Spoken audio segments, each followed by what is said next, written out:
കഴിഞ്ഞ 2-3 ദിവസം മുമ്പ് സെബി അവരുടെ വെബ്സൈറ്റിൽ കൺസൾട്ടേഷൻ പേപ്പർ സബ്മിറ്റ് ചെയ്തിരുന്നു. ആ കൺസൾട്ടേഷൻ പേപ്പറിൽ 7 ഡിഫറെൻറ്റ് മെഷേഴ്സ് ഇംപ്ലിമെൻറ്റ് ചെയ്യാൻ വേണ്ടിയിട്ടാണ് വിത്ത് റെസ്പെക്റ്റ് ടു ഡെറിവേറ്റീവ്സ്. അതായത് ഡെറിവേറ്റീവ് ട്രേഡിങ്ങിനെ റെസ്പെക്റ്റ് ചെയ്തുകൊണ്ട് ഒരു 7 മെഷേഴ്സ് റിലീസ് ചെയ്യാൻ പോകുന്നു എന്നാണ്. സോ നിങ്ങളൊരു ഓപ്ഷൻ ട്രേഡറാണെങ്കിൽ സ്പെസിഫിക്കലി ഈ 7 പ്രപ്പോസൽ സെബി കൊടുത്തിട്ടുള്ളത് ഉറപ്പായും ഒരു മേജറായ ഇമ്പാക്റ്റ് ചെയ്യും എന്ന് തന്നെയാണ് തോന്നുന്നത്. ഒരു പർട്ടിക്കുലർ പ്രപ്പോസൽ കൊണ്ടുവരാനുള്ള പ്രധാന കാരണം എന്ന് പറയുന്നത് സെബിയുടെ ഡാറ്റ പ്രകാരം almost more than 78 lakhs users, അതായത് 78 ലക്ഷം ട്രേഡർമാർ ഫ്യൂച്ചർ ആൻഡ് ഓപ്ഷൻ ചെയ്യുന്നവരാണ്. ഈ ഫ്യൂച്ചർ ആൻഡ് ഓപ്ഷൻ വഴി 50,000 കോടി നഷ്ടമാണ് അവർക്ക് സംഭവിച്ചിരിക്കുന്നത്. ഈ ഓപ്ഷൻ ട്രേഡേഴ്സിന് ജസ്റ്റ് ലാസ്റ്റ് ഫിസിക്കൽ വർഷത്തിൽ മാത്രം ഒരു 50,000 കോടി എന്നത് ഒരു huge amount of the money. അത് തന്നെയാണ് സത്യത്തിൽ. ഒരു 100 crore ആൻഡ് 200 crore ഒക്കെ ആണെങ്കിൽ ഞങ്ങൾ ഒഴിവാക്കിയിട്ടുണ്ടാകും എന്നാണ് സെബി പറഞ്ഞത്. 50,000 കോടി രൂപ എന്നത് ഒരു ഹൗസ് ഹോൾഡ് ഇൻകമിൽ നിന്നാണ് കൊണ്ടുവന്നിട്ടുണ്ടാവുക. അത് മാർക്കറ്റിൽ നഷ്ടപ്പെടുത്തിയിരിക്കുന്നത് ഒരു വലിയ വിഷയം തന്നെയാണ്. ഇത് നാളേക്കൊരു പ്രധാനപ്പെട്ട പ്രശ്നമായി മാറും. അതുകൊണ്ടാണ് ഇതിന് ശേഷവും ഫർദറായിട്ട് ഞങ്ങൾ ഇതിനെ അലോഡ് ചെയ്യില്ല എന്ന് പറഞ്ഞത്. സെബിയുടെ ഭാഗത്ത് നിന്ന് അത്തരത്തിലുള്ള ഒരു ആൻസറാണ് വന്നത്. ഇതിനുള്ള റീസൺ എന്താണെന്ന് ഐഡൻറ്റിഫൈ ചെയ്ത് അതിനുള്ള നടപടികൾ ഇംപ്ലിമെൻ്റ് ചെയ്യാൻ ഞങ്ങൾ ധാരണയായി. അങ്ങനെ ചെയ്യാൻ വേണ്ടി ഞങ്ങൾ പോവുകയാണ് എന്നൊക്കെയാണ് ഈ 7 ഡിഫറെൻറ്റ് മെഷേഴ്സിൽ അവർ സൂചിപ്പിക്കുന്നത്. സോ നിങ്ങളൊരു ഓപ്ഷൻ ട്രേഡർ ആണെങ്കിൽ 7 ട്രേഡിംഗ് പ്രപ്പോസൽസ് എന്താണെന്നും ഇത് എങ്ങനെയാണ് നമ്മളെ, അതായത് ഓപ്ഷൻ ട്രേഡേഴ്സിനെ ഇമ്പാക്റ്റ് ചെയ്യുക എന്നുമൊക്കെയാണ് നമ്മൾ ഇന്ന് ഈ വീഡിയോയിൽ കൂടെ പറയാൻ പോകുന്നത്, നോക്കാൻ പോകുന്നത്. എല്ലാവർക്കും നമസ്കാരം. സെബി എന്താണ് പറയുന്നത് എന്ന് വെച്ചാൽ പോസ്റ്റ് കോവിഡിന് ശേഷം, അതായത് കോവിഡിന് ശേഷം ട്രേഡിങ്ങിലേക്ക് ഓവറാൾ ഭയങ്കരമായി ജനങ്ങൾ ഇൻക്രീസായി. ആക്റ്റീവ് പാർട്ടിസിപ്പേഷനൽസ് ഫ്രം ഇൻവെസ്റ്റേഴ്സ് ഒരുപാട് അധികമായി എന്ന് തന്നെ പറയാം. 2018-ലും 2024-ലും തമ്മിൽ നോക്കിയാൽ 2018-ൽ ഒരാൾക്ക് 100 രൂപയ്ക്ക് ഫ്യൂച്ചർ ഓൺ ഓപ്ഷനിൽ ആൾ ടേൺ ഓവർ സെബി നടത്തിയപ്പോൾ അതിൽ 2 രൂപയാണ് ഇൻഡെക്സ് ഓപ്ഷന് വേണ്ടി മാറ്റിവെച്ചിരുന്നത് പോയിരുന്നത്. ഇപ്പോൾ അതേ ടേൺ ഓവർ 2024-ൽ ഓവറോൾ ഫ്യൂച്ചർ ആൻഡ് ഓപ്ഷനിൽ നോക്കുമ്പോൾ അതിൽ നടക്കുമ്പോൾ ഇൻഡെക്സ് ഓപ്ഷനിലേക്ക് മാത്രം 41 റുപ്പീസ് കാൻട്രിബ്യൂട്ട് ചെയ്യുന്നുണ്ട്. ഓവറോൾ കാൻട്രിബ്യൂഷൻ സംബന്ധിച്ചിടത്തോളം, അതായത് പെർസെൻറ്റേജ് ഓഫ് കാൻട്രിബ്യൂഷൻ സംബന്ധിച്ചിടത്തോളം 2% ഉണ്ടായിരുന്ന ഇൻഡെക്സ് ഓപ്ഷൻ ഇപ്പോൾ 41-ലേക്ക് ഇൻക്രീസ് ആയിരിക്കുന്നു. സ്പെസിഫിക് ടു ഓപ്ഷൻ സെല്ലിങ്ങിൽ ഇതിൻ്റെ മേജർ റീസൺ വീക്ക്ലി ഓപ്ഷൻസ് വന്നതിന് ശേഷമാണ് എന്നാണ് സെബി കണ്ടെത്തിയിരിക്കുന്നത്. സോ ഇതാണ് one of the major reason. അവർ പറയുന്നത് ഞങ്ങൾ ചില മെഷേഴ്സിന് നിർബന്ധമായിരിക്കുകയാണ് എന്നാണ്. അങ്ങനെ പറഞ്ഞുകൊണ്ടാണ് അവരുടെ വെബ്സൈറ്റിൽ ഈ 7 പ്രപ്പോസൽസ് അവർ ആഡ് ചെയ്തിരിക്കുന്നത്. മാത്രമല്ല ഫർദർ ഡാറ്റ അനലൈസ് ചെയ്തതിൽ, അതായത് ഓപ്ഷൻസ് ഡാറ്റയും വീക്ക്ലി ഓപ്ഷൻസ് ഡാറ്റയും എടുത്ത് അനലൈസ് ചെയ്തതിൽ മേജർ കോൺസെൻട്രേഷൻ, അതായത് ഈ ട്രേഡിംഗ് മേജർ കോൺസെൻട്രേഷൻ എവിടെയാണ് നടന്നിരിക്കുന്നത് എന്ന് അവർ ഇഴകീറി പരിശോധിച്ചപ്പോൾ specially first 1 hour of the expiry ഡേയുടെ ആദ്യത്തെ 1 hourഉം and last 1 hour of the expiry, അങ്ങനെ നോക്കുമ്പോൾ ആ സമയങ്ങളിലാണ് കൂടുതലും, അതായത് എക്സ്പയറിയുടെ first 1 hour and last 1 hour ഏറ്റവും കൂടുതൽ ട്രേഡിംഗ് നടന്നിരിക്കുന്നത്, കൂടുതലായിട്ടുള്ള മൂവ്മെൻറ്റുകളും സ്പൈക്കുകളും നടന്നിരിക്കുന്നത്. ഇത്തരത്തിലുള്ള ഒരു മേജർ മൂവ്മെൻറ്റിന് കാരണം നിറയെ ആളുകൾ, ഒരുപാട് പേര് ഓപ്ഷൻ ബൈ നടത്തുന്നുണ്ട്. അതായത് 2 രൂപ ഉള്ള ഒരു ഓപ്ഷൻ സ്ട്രൈക്ക് 200 രൂപ പോകും അല്ലെങ്കിൽ 100 രൂപ പോകും എന്നൊക്കെ വിചാരിച്ച് വാങ്ങി ഒരുപാട് പേരാണ് ഈ നഷ്ടങ്ങൾ ബുക്ക് ചെയ്യുന്നത്. കോൺസെൻട്രേഷൻ നോക്കിയാൽ വീക്ക്ലി ഓപ്ഷൻ, അതായത് വീക്ക്ലി ഓപ്ഷൻ സ്പെസിഫിക്കലി എക്സ്പയറി ദിവസമാണ് നടന്നിട്ടുള്ളത് എന്നാണ് സെബിയുടെ ഭാഗത്തു നിന്ന് അവർ പറയുന്നത്. അതും സ്പെസിഫിക് വിത്ത് റെസ്പെക്റ്റ് ടു നിഫ്റ്റിയുടെ ഡാറ്റ. അതേപോലെ തന്നെയാണ് ബാങ്ക് നിഫ്റ്റിയുടെ ഡാറ്റ എടുത്തും നോക്കിയിരിക്കുന്നത്. With respect to Wednesday bank Nifty and Thursday Nifty, സെബിയുടെ ഡാറ്റ പ്രകാരം ലാസ്റ്റ് ഫിസിക്കൽ ഇയർ, അതായത് 2023-2024 നോക്കിയാൽ ആൾമോസ്റ്റ് 51 കോർ നഷ്ടപ്പെടുത്തിയിരിക്കുന്നു people of traders in future and option. ഈ ഫ്യൂച്ചർ ആൻഡ് ഓപ്ഷൻ സെഗ്മെൻറ്റിൽ മാത്രം 51,000 കോടി രൂപയാണ് ഈ ട്രേഡേഴ്സ് നഷ്ടപ്പെടുത്തിയിരിക്കുന്നത്. Almost 92 lakh peoples future and option ട്രേഡാണ് ചെയ്തിരിക്കുന്നത്. അതേസമയം വെറും 14 ലക്ഷം പേര് മാത്രമാണ് പ്രോഫിറ്റ് എടുത്തിട്ടുള്ളത് എന്നാണ് പറയുന്നത്. ബാക്കി മുഴുവൻ ആളുകളും ടോട്ടൽ അക്യൂമുലേറ്റീവായി നഷ്ടമാണ് ബുക്ക് ചെയ്തിരിക്കുന്നത്. ഈ 51,000 കോടി അത്രയും റീറ്റെയിലേഴ്സ്, അതായത് നമ്മളെപ്പോലുള്ള റീറ്റെയിലേഴ്സിൽ നിന്നാണ് നഷ്ടപ്പെടുത്തിയിരിക്കുന്നത്, പോയിരിക്കുന്നത്. കൂടുതൽ പ്രോഫിറ്റ് എടുത്തിരിക്കുന്നത് ആരാണെന്ന് അപ്പോൾ നിങ്ങൾക്ക് സംശയം ഉണ്ടാവും. അത് ഫോറിൻ പോർട്ട്ഫോളിയോ ഇൻവെസ്റ്റേഴ്സാണ് ഒന്ന്. പിന്നെ ആൽഗോ പേസ്റ്റ് പ്ലെയേഴ്സും. ഇവരാണ് മാക്സിമം പ്രോഫിറ്റ് എടുത്തിട്ടുള്ളത്. നഷ്ടം മുഴുവനും മോസ്റ്റ് റീറ്റെയിലർ ട്രേഡർമാർക്കും.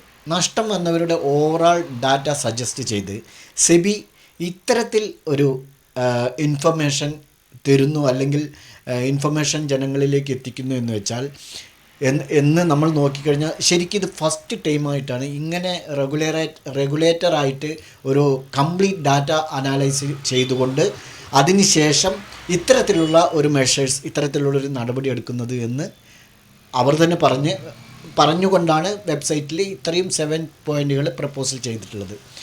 ഇപ്പോൾ എൻ്റെ ഓർമ്മയിൽ ഇതിനു മുമ്പൊക്കെ റാൻഡം ആയിട്ടുള്ള മെസ്സേഴ്സാണ് അവർ പ്രപ്പോസ് ചെയ്യാറുള്ളത്. കൂടുതലും ഈ ബ്രോക്കർമാരിൽ കുറേ ഈ തട്ടിപ്പുകാരൊക്കെ ഉണ്ടാവുമല്ലോ, ഈ ബ്രോക്കേഴ്സിനെ പറ്റിയാവും, അല്ലെങ്കിൽ എക്സ്ചേഞ്ചിനെ പറ്റിയാവും. ഇപ്രാവശ്യമാണ് ജനറലായിട്ട് ഒരു കംപ്ലീറ്റ് സ്റ്റഡി അനലൈസിന് ശേഷം ഡാറ്റയെ അടിസ്ഥാനമാക്കി ഈ സെബി 7 പോയിൻ്റ് സജസ്റ്റ് ചെയ്തിട്ടുള്ളത്. അവർ പറയുന്നത് ഇതിന് ശേഷവും ഞങ്ങൾ ആക്ഷൻ എടുത്തില്ലെങ്കിൽ ഇത് ഒരു ഗുരുതരമായ പ്രശ്നത്തിലേക്ക് പോകുമെന്നാണ്. അതുകൊണ്ടാണ് ഞങ്ങൾ കൂടുതൽ ഡിസിഷൻ എടുത്ത് ഈ 7 കാര്യങ്ങളിൽ ഉടനടി നടപടി എടുക്കുമെന്ന് പറഞ്ഞുകൊണ്ട് ഒന്നൊന്നായിട്ട് ഈ സൈറ്റിൽ പുറത്തുവിട്ടിട്ടുള്ളത്. അത് ഏതൊക്കെയാണെന്ന് നമുക്ക് നോക്കാം. അതിലൊന്ന് റാഷണലൈസേഷൻ ഓഫ് ഓപ്ഷൻ സ്ട്രൈക്ക് എന്ന് വെച്ചാൽ ഇതാണ് option chain data. So most of the option ട്രേഡേഴ്സിന് ഇതെന്താണെന്ന് മനസ്സിലായിട്ടാവും, ഞാൻ പ്രത്യേകം പറഞ്ഞു തരേണ്ട ആവശ്യമില്ല.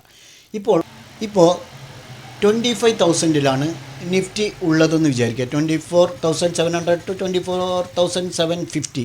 ഓക്കെ, 25,000 മുകളിലുള്ളതെല്ലാം out of the money call option. Okay, അതേസമയം 25,000 താഴെയുള്ളതെല്ലാം out of the money put option. അങ്ങനെ out of the money call option, out of the money put option, in the money എന്നിവയെല്ലാം കൺസിഡർ ചെയ്താണ് സ്ട്രൈക്കുകൾ മൊത്തത്തിലുള്ളത്. നിഫ്റ്റിയെ സംബന്ധിച്ചിടത്തോളം എത്ര നമ്പർ സ്ട്രൈക്ക് ഉണ്ടെന്ന് നോക്കിയാൽ നോക്കൂ, 24, 23, 22, 22,550. ഓക്കെ, അതേസമയം പുട്ട് ഓപ്ഷൻ 26,750. അപ്പോൾ ഇത്ര എണ്ണം സ്ട്രൈക്കിൻ്റെ ആവശ്യം ഇപ്പോൾ ഇല്ല. ഇത്ര എണ്ണം സ്ട്രൈക്ക് ഉണ്ടാകുമ്പോഴാണ് നിറയെ ആളുകൾ ഇപ്പോൾ ഔട്ട് ഓഫ് ദ മണിയിൽ 1 രൂപ, 2 രൂപ, അതുപോലെ 50 പൈസ, 70 പൈസയിലൊക്കെ സ്ട്രൈക്ക് വരുമ്പോൾ ഈ ചെറിയ പ്രീമിയം ആകുമ്പോൾ ഒരുപാട് ആളുകൾ ഒരുപാട് ഹ്യൂജ് ക്വാണ്ടിറ്റി എടുത്തിട്ട് അവർ നഷ്ടത്തിലേക്കാണ് പോകുന്നത്. അവരുടെ വിചാരം 1 രൂപയുടെ സ്ട്രൈക്ക് എടുത്താൽ ഒരു 250 പോകും, അല്ലെങ്കിൽ 50 പോകും, 200 പോകും എന്നൊക്കെയാണ്. എന്നിട്ട് അത് അവർ last end of the day അത് നഷ്ടത്തിലാവുന്നു. അതിനാൽ ഇത്രയും സ്ട്രൈക്കിൻ്റെ ആവശ്യമില്ല.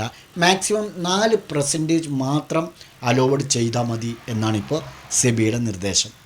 ഇപ്പോൾ 4% എന്ന് പറയുമ്പോൾ നമുക്ക് നോക്കാം. നിഫ്റ്റി 25,000-ലാണെങ്കിൽ 1000 പോയിൻ്റ് താഴെ വരെ അലോവഡ് ചെയ്യാം. ഓക്കെ, അപ്പോൾ 24,000 വരെ പുട്ട് ഓപ്ഷൻ അനുവദിക്കും, അതിനും താഴെ പാടില്ല. അതേപോലെ കാൾ സൈഡിലേക്ക് പോകുമ്പോൾ 26,000 വരെ. 25,000-ൻ്റെ 4% എന്ന് പറഞ്ഞാൽ 1000, 24,000 വരെ എവരി 50-50 ഇൻ്റർവെൽ, അതായത് 25,50, 25,100, അതേപോലെ 24,950, 24,900, അങ്ങനെ 50-50 ഇൻ്റർവെൽ. ഓക്കെ, അപ്പോൾ ഈ 50-50 ഇൻ്റർവെൽ ചെയ്യാം. അങ്ങനെ ആകുമ്പോൾ അവർ അത് കാൽക്കുലേറ്റ് ചെയ്യുമ്പോൾ 41 സ്ട്രൈക്കാണ് ഉള്ളത്. ഈ 41 സ്ട്രൈക്ക് അല്ലേ ഉള്ളത് ഇപ്പോൾ നോക്കൂ. അപ്പോൾ സെബിയുടെ നിർദ്ദേശപ്രകാരം മൊത്തം 50 സ്ട്രൈക്കുകളാണ് ഉണ്ടാവാൻ പാടുക. അപ്പോൾ ബാക്കി ഒരു 2 ഭാഗത്തേക്കും കൂടെ ഒരു 5 എണ്ണം, ഒരു 9 എണ്ണം ഉണ്ടാവും. അപ്പോൾ 5 എണ്ണം വെച്ചോളൂ. ഇതിൽ 50 ഇൻ്റർവെല്ലല്ല, 24,000 താഴെ വരുമ്പോൾ അത് 23,900 മാറും.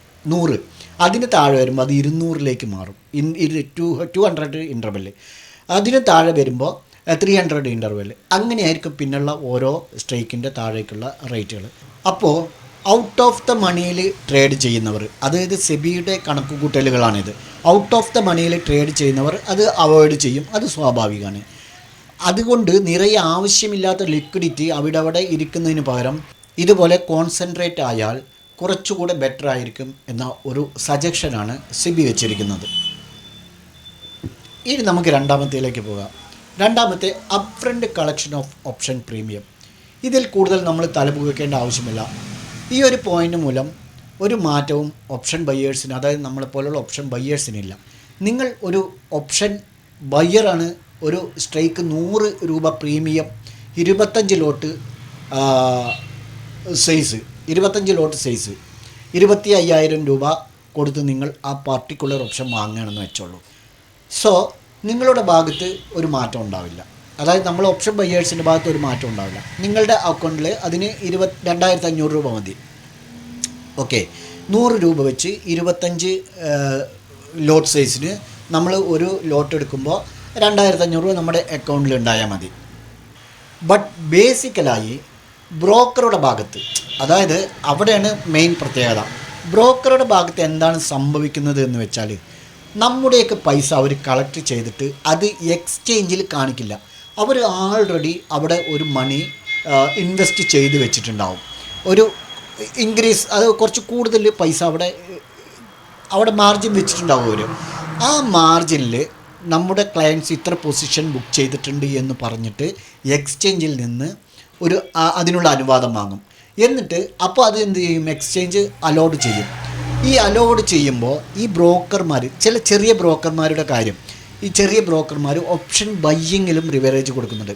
ഇപ്പോൾ സെറോദ, ഏഞ്ചൽ വൺ, അപ്സ്റ്റോക്സ് പോലുള്ള ഈ ബ്രോക്കർമാരൊക്കെ ഈ ഇക്വിറ്റി, നമ്മൾ ഇൻട്രാഡേ സ്റ്റോക്കൊക്കെ എടുക്കുമ്പോൾ നമുക്ക് ലിവറേജ് തരുന്നുണ്ടല്ലോ, അതുപോലെ ചില ചെറുകിട ബ്രോക്കർമാർ ഓപ്ഷൻ ബയ്യേഴ്സിനും ലിവറേജ് കൊടുക്കുന്നുണ്ട്. എന്നാൽ ഇനി ആ ലിവറേജ് ഉണ്ടാവില്ല. ഓപ്ഷൻ ബയ്യേഴ്സിന് അവരിൽ നിന്നും സ്വരൂപിക്കുന്ന പൈസ, അതായത് അവർ ട്രേഡ് ചെയ്യുന്ന പൈസ എത്രയാണോ അത് വാങ്ങുന്നു, അത് അതേപോലെ എക്സ്ചേഞ്ചിൽ കാണിക്കണം എന്നാണ് അവർ ബ്രോക്കർമാരോട് പറഞ്ഞിരിക്കുന്നത്. അതുകൊണ്ട് നമുക്കിതിൽ വലിയ തലവേദനയില്ല. ഓപ്ഷൻ ബയ്യേഴ്സിന് ചെറുകിട ബ്രോക്കർമാർ ഇൻട്രാഡേ ലെവലിൽ ഈ ഞാൻ പറഞ്ഞല്ലേ ഈ ലിവറേജ് കൊടുത്തിട്ടുണ്ട്. ഇനി ഇത് മുതൽ ഈ നിയമം പ്രാബല്യത്തിൽ വരുന്ന മുതൽ അത് ഉണ്ടാവില്ല എന്നാണ് ചുരുക്കം. ഇനി മൂന്നാമത്തെ, removal of calendar spread benefit on expiry day എന്ന് പറഞ്ഞാൽ എക്സ്പയറി ദിവസം നിങ്ങൾ ഒരു ട്രേഡ് ചെയ്യുകയാണ്. ഉദാഹരണം, ഇന്ന് ബാങ്ക് നിഫ്റ്റിയുടെ എക്സ്പയറി ഡേ ആണെന്ന് വെച്ചോളൂ. ഇന്ന് ഞാനൊരു പർട്ടിക്കുലർ കോൾ ഓപ്ഷൻ ഷോർട്ട് ചെയ്യണം, സെൽ ചെയ്യുകയാണ്. എന്നാൽ അപ്പോൾ സെൽ ചെയ്യുകയാണെങ്കിൽ എനിക്ക് ഒരു ലോട്ടിന് മാർജിൻ 1,00,000 ആവശ്യമാണ്. ഇത് തന്നെ ഞാൻ കലണ്ടർ സ്പ്രെഡ് എന്ന് പറഞ്ഞാൽ ഇന്നത്തെ എക്സ്പയറി ഡേയിൽ, ഞാനത് സ്ക്രീനിൽ കാണിച്ചു തരാം. ഇന്നത്തെ എക്സ്പയറി ഡേയിൽ നമ്മൾ ഷോർട്ട് ചെയ്തിട്ട് നെക്സ്റ്റ് എക്സ്പയറി ഡേ, അതായത് അടുത്ത ആഴ്ചയിലെ എക്സ്പയർഡ് ബാങ്ക് നിഫ്റ്റി ഞാൻ ബൈ ചെയ്യുകയാണ്. അപ്പോൾ എനിക്ക് നേരത്തെ 1,00,000 രൂപയാണ് ഒരു ലോട്ട് ഷോർട്ട് ചെയ്യാൻ വേണ്ടി വന്നിരുന്നത്. എന്നാൽ നെക്സ്റ്റ് വീക്ക് എക്സ്പയറിയിലെ ഒരു ലോട്ട് ബൈ കൂടെ ചെയ്യുന്നതോട് കൂടിയിട്ട് എനിക്കിവിടെ 32,000 രൂപയുടെ അടുത്താണ് വരുള്ളൂ. ഈ ഒരു സംവിധാനമാണ് ഇപ്പോൾ ക്യാൻസൽ ചെയ്യാൻ പോകുന്നത്. ഉദാഹരണം, എക്സ്പയറി ദിവസം ഞാനൊരു കാൾ ഓപ്ഷൻ ഷോർട്ട് ചെയ്യുന്നു, അതേ ദിവസം നെക്സ്റ്റ് വീക്ക് എക്സ്പയറിയുടെ അതേ സ്ട്രീക്ക് ഞാൻ ബൈ ചെയ്യുന്നു. അപ്പോൾ എനിക്ക് 32,000 രൂപ മാത്രമാണ് മാർജിൻ്റെ ആവശ്യമായി വരുന്നത്. ഇതാണ് ഈ മൂന്നാമത്തെ പോയിൻ്റ് പ്രകാരം ക്യാൻസലാകാൻ പോകുന്നത്. അപ്പോൾ ഇത്ര ദിവസം നിങ്ങൾ കലണ്ടർ സ്പ്രെഡ് ചെയ്തിട്ടുണ്ടായിരുന്നു എങ്കിൽ ഇനി മുതൽ നിങ്ങൾക്ക് ആ ഒരു ആനുകൂല്യം ഉണ്ടാവുകയില്ല എന്നാണ് പറയുന്നത്. അത് ഓപ്ഷൻ സെല്ലേഴ്സിനാണ്, നമ്മൾ അങ്ങനെ ചെയ്യാറില്ല, ഓപ്ഷൻ ബയ്യേഴ്സല്ല നമ്മൾ. ഇനി നാലാമത്തെ നോക്കുകയാണെങ്കിൽ intraday monitoring of position limits എന്ന് പറഞ്ഞാൽ നിങ്ങൾ ചില ബ്രോക്കേഴ്സിൽ ഒരു particular short option strike trade ചെയ്യുമ്പോൾ ഒരു മെസ്സേജ് വരും. അത് ഇങ്ങനെയായിരിക്കും: you can short position in the strike.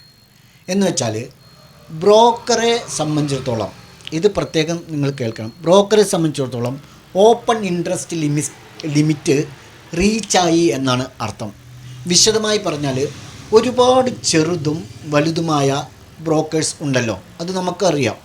ആ ബ്രോക്കേഴ്സിനെല്ലാം തന്നെ എക്സ്ചേഞ്ചിൽ എല്ലാ പർട്ടിക്കുലർ സെക്ഷനിലും എല്ലാ പർട്ടിക്കുലർ സ്റ്റോക്കിലും ഒരു വ്യത്യാസമായ അലോവ്ഡായിരിക്കും.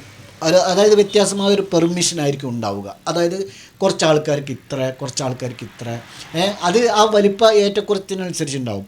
അത് ഒരു ലിമിറ്റ് ഉണ്ടാവും അതിന്. ആ ലിമിറ്റിനെ ക്രോസ് ചെയ്താൽ ഫർദർ ആ പർട്ടിക്കുലർ സ്ട്രൈക്ക് പുതിയ പൊസിഷനായി നിങ്ങളുടെ ക്ലയൻസിന് എടുക്കാൻ കഴിയില്ല. ഇപ്പോൾ ചില ആളുകൾ നമുക്ക് മെസ്സേജ് അയക്കാറുണ്ട്, സാറേ ഇത് എടുക്കാൻ പറ്റുന്നില്ല എന്ന് പറഞ്ഞിട്ട്. അപ്പോൾ അതാണ് കാര്യം. അത് 15 ഓഫ് ഓവറാൾ ഓപ്ഷൻ ഇൻട്രസ്റ്റ് ആണെന്ന് തോന്നുന്നു. അത് എനിക്ക് അത്ര കറക്റ്റായിട്ട് അറിയില്ല. 15% ഇനി അതിൽ കൂടുതലാണോ ലിമിറ്റഡ് എന്ന് എനിക്കറിയില്ല.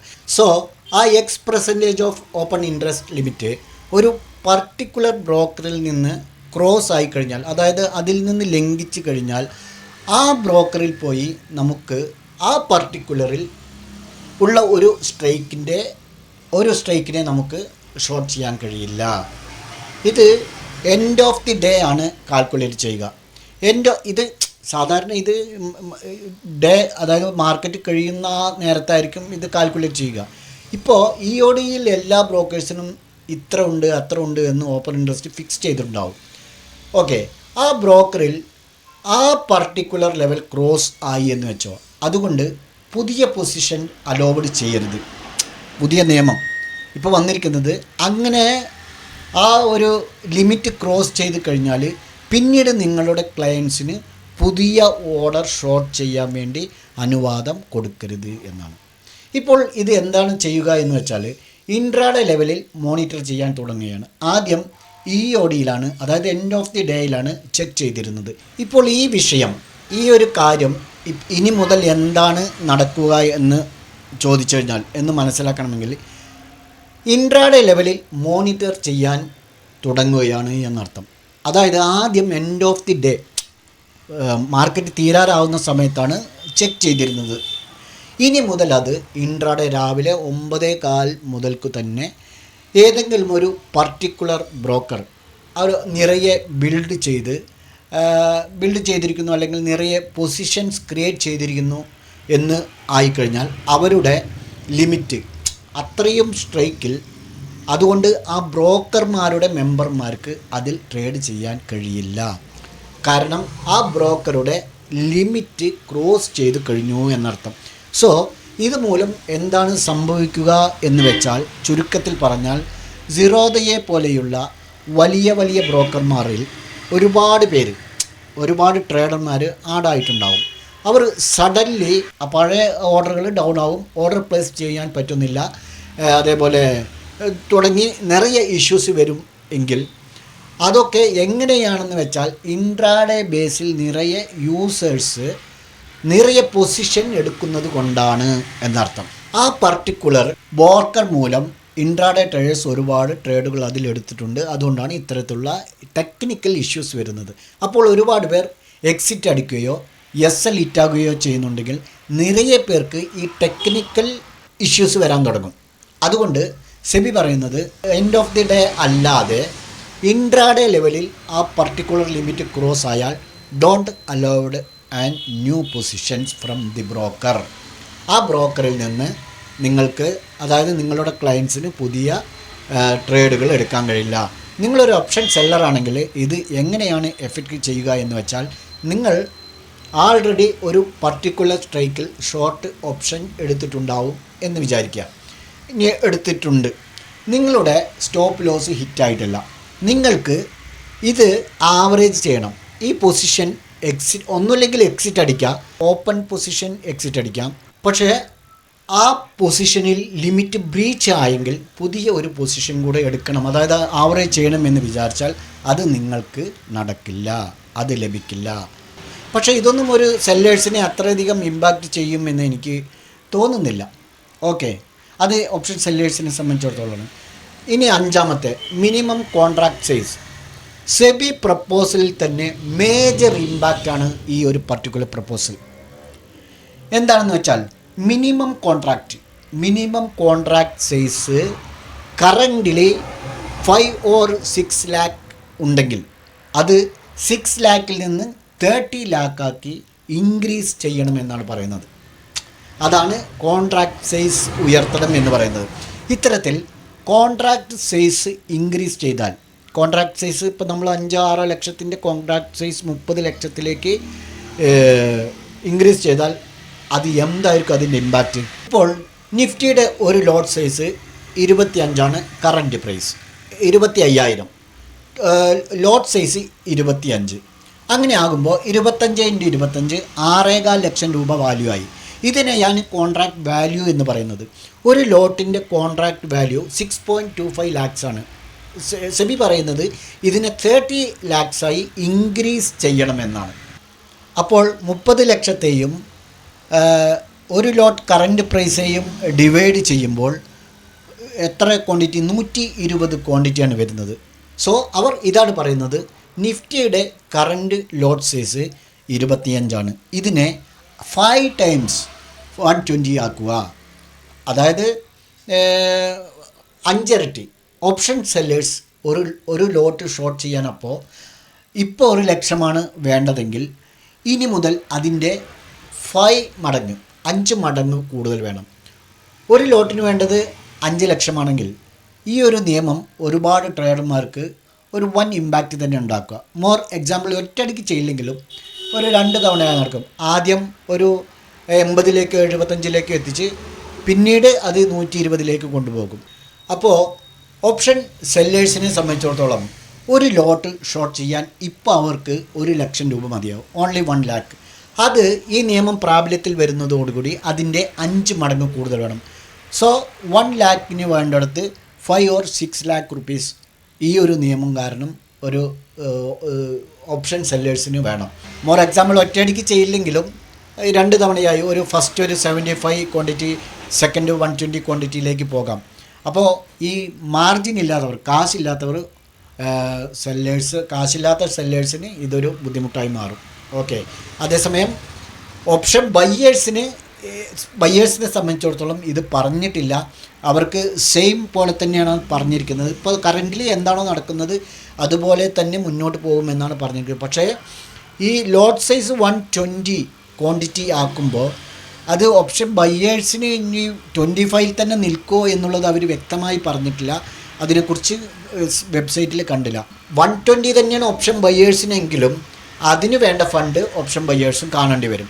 ഇപ്പോൾ 25 ക്വാണ്ടിറ്റിക്ക് 100 രൂപ വെച്ച് നമ്മൾ നേരത്തെ പറഞ്ഞ 2500 ആണെങ്കിൽ ഇപ്പോൾ 120 ക്വാണ്ടിറ്റിക്ക് 100 രൂപ വെച്ച് നമുക്ക് 12,000 rupees അപ്പോൾ അങ്ങനെ വേണ്ടി വരും. പക്ഷേ ഇപ്പോൾ നിലവിൽ സൈറ്റിൽ നിന്ന് നമുക്ക് വ്യക്തമാവുന്നത് ഓപ്ഷൻ ബയ്യേഴ്സിന് ഇത് ബാധിക്കുന്നില്ല എന്നാണ്. Okay, next one more important point വന്ന് റേഷണലൈസിങ് ഓഫ് വീക്ക്ലി എക്സ്പയറിയാണ്. അതെ, ഇപ്പോൾ നമുക്ക് ഡെയിലി എക്സ്പയറിയാണ്. Monday, Tuesday, Wednesday, Thursday, Friday 5 ദിവസവും നമുക്ക് എക്സ്പയറി ആണല്ലോ. ഈ 5 ദിവസം എക്സ്പയറിനെ ഒറ്റ എക്സ്പയറി ആക്കുക, ഒരു ദിവസം. ഇനി വേണമെങ്കിൽ ഇപ്പോൾ NSE BSE 2 എക്സ്ചേഞ്ചുകളാണല്ലോ.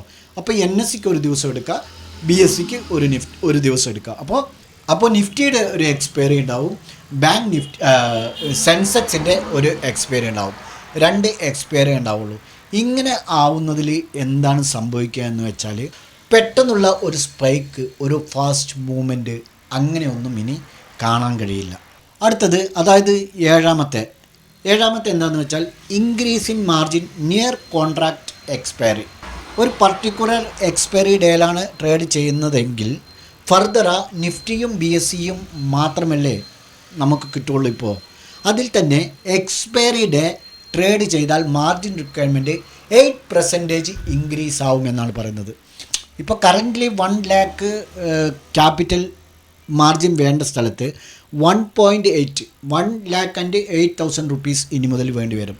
ഇത് അത്ര വലിയൊരു ഇമ്പാക്റ്റ് ഉണ്ടാക്കാൻ സാധ്യതയില്ല. പ്രത്യേകിച്ച് ഓപ്ഷൻ സെല്ലേഴ്സ് കൂടുതലും ലിവറേജ് എടുത്ത് ചെയ്യാത്തവരാണ് അല്ലേ. കൂടുതൽ പേരും മാർജിൻ ബെനിഫിറ്റിന് വേണ്ടി ഔട്ട് ഓഫ് ദ മണി എടുത്താണ് ചെയ്യാറുള്ളത്.